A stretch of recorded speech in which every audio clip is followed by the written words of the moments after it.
HP and I have had the goal of reaching 35 cars by the end of 2023. And, well, we are a bit behind on that goal. So, just recently, we bought our 27th Turo car. This isn't our 27th car, this is our 26th car. No, it's not. The Lexus was number 26. This is number 27. Yeah, but then we sold the Yaris. So, 26. Wait. Again. So we're even further behind on our 35 car goal than I thought? Yeah.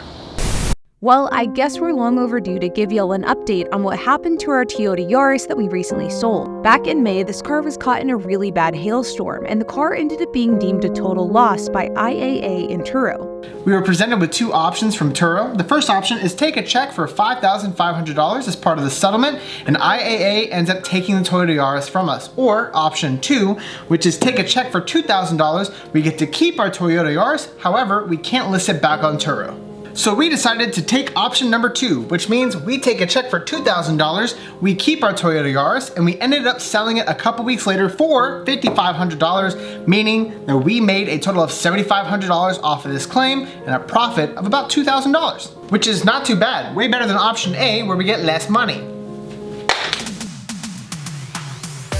So after we sold the Toyota Yaris, we ended up finding this Mazda 2, which was a solid deal. So we drove the 45 minutes to the small dealership to check it out.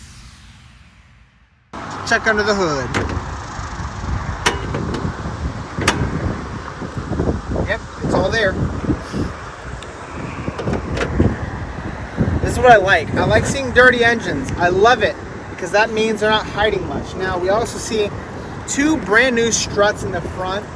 And the guy had said that the car was making a strut noise, which means that whoever probably traded this vehicle in before it went to auction, he bought it, replaced the front struts, and I bet you there's something loose underneath there, which we can check later, so not a big problem. Let's check fluids and see what we see. I feel like the car's been painted before, but not recently.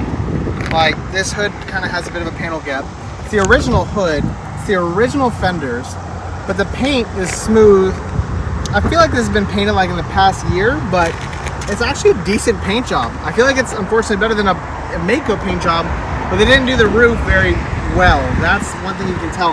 It's not faded, it's just single stage paint, which means that it's like ours, the clear is just not the best. And it's funny because they feel like they painted everything pretty decent, and then they didn't do like things like the bumper could have been painted for sure. Definitely saving some money, but I think it's a good car. Now the guy was really chatty and saying that he doesn't clear codes, and sometimes dealerships clear codes, but not him. We'll see about that. It's had 4 warm-ups, and it's driven 91 kilometers since that time. It checks out. It was cleared a while ago, but it checks out. After the inspection, we went back into the sales office, negotiated the deal, and we were able to agree on a purchase price of $4,700, which was a steal.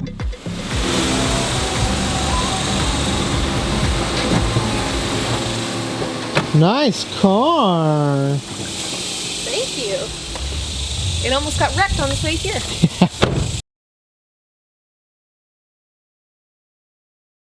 Now, looks may be deceiving, but this Mazda 3 is anything but perfect. There are some minor repairs that we still have to take care of. Let's go through them. Starting off, this mirror is one of the things that has to be replaced. It's kind of funny because you can always tell what happened by the damage on a mirror. This did not get hit from the outside. They were backing into something and it broke and chipped off the housing of this mirror. So replacing the mirror is the first start. Up next is going to be this radio screen and the actual radio hump on this dash piece right here. This is a pretty typical Mazda issue. When we've looked at other Mazda 3s, we've seen that they all bubble up in this area. Supposedly there's a fix and hopefully it works out for us, but it's going to involve a heat gun and a lot of sandals or wedges to wedge in here.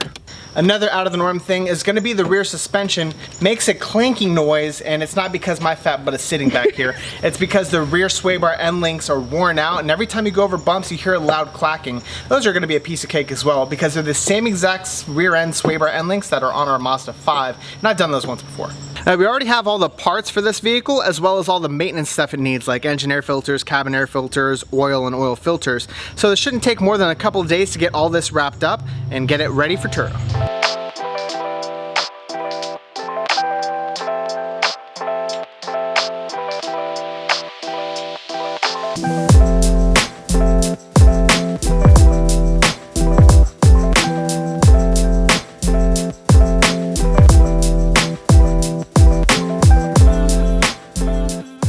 So now it's time to move on to the radio. As you can see, the lens on this one has been damaged severely. This doesn't really hurt the functionality of the radio. You can still see what radio station you're on, but you just really have to get a different angle, and you can't see it when you're driving, which kind of makes it a pain. So we're gonna go ahead and replace the entire lens and radio screen. That way it's a quick and easy fix.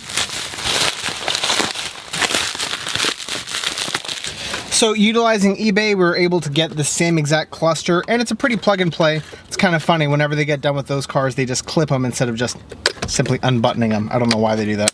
So looking at it, looks like we got a couple of bolts, and we have to remove this left side of the screen first, and one bolt down here that holds it to the bottom. So shouldn't be too easy. Should be too hard.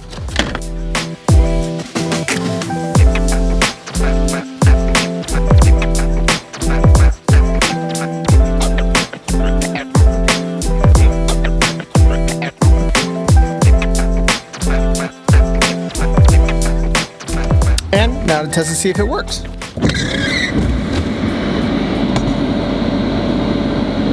Perfect. Wonderful.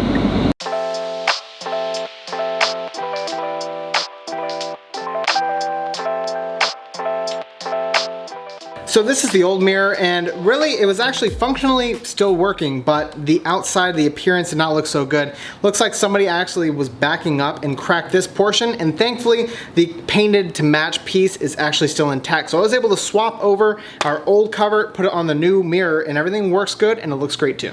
See, good as new. Well, maybe not new, but good as used. Next, we're gonna move on to cleaning. The inside of this vehicle is riddled with dog hair, and it's not because of Nico. We have had him in here a couple of times, but this is nowhere near Nico's amount of shedding. He hardly sheds that much. This is from years of dogs being in here, as well as ferrets or rats or anything else that could have been in here. It's been in here. I don't think there was rats in here. You never know. Doesn't smell like rats, but it looks like rats. There's a lot of hair in here. So we're gonna go ahead and clean this out. I'm gonna pay for an $8 car wash, and I'm gonna use their vacuums for like half a day.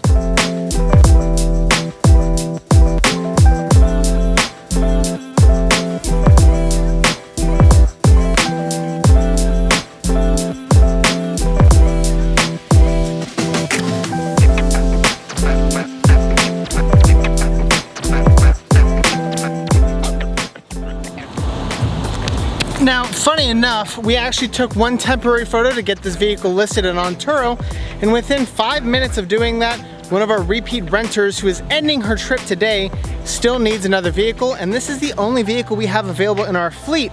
So naturally, this thing got booked out in 5 minutes. So, pretty good win. This car is ready to go out. Only thing that's left to do is gas it up, take photos, and the renter is gonna come pick it up when her other rental ends. Guys, as always, be sure to hit that like button, hit that subscribe, and hit that notification bell, and we'll see you in the next episode.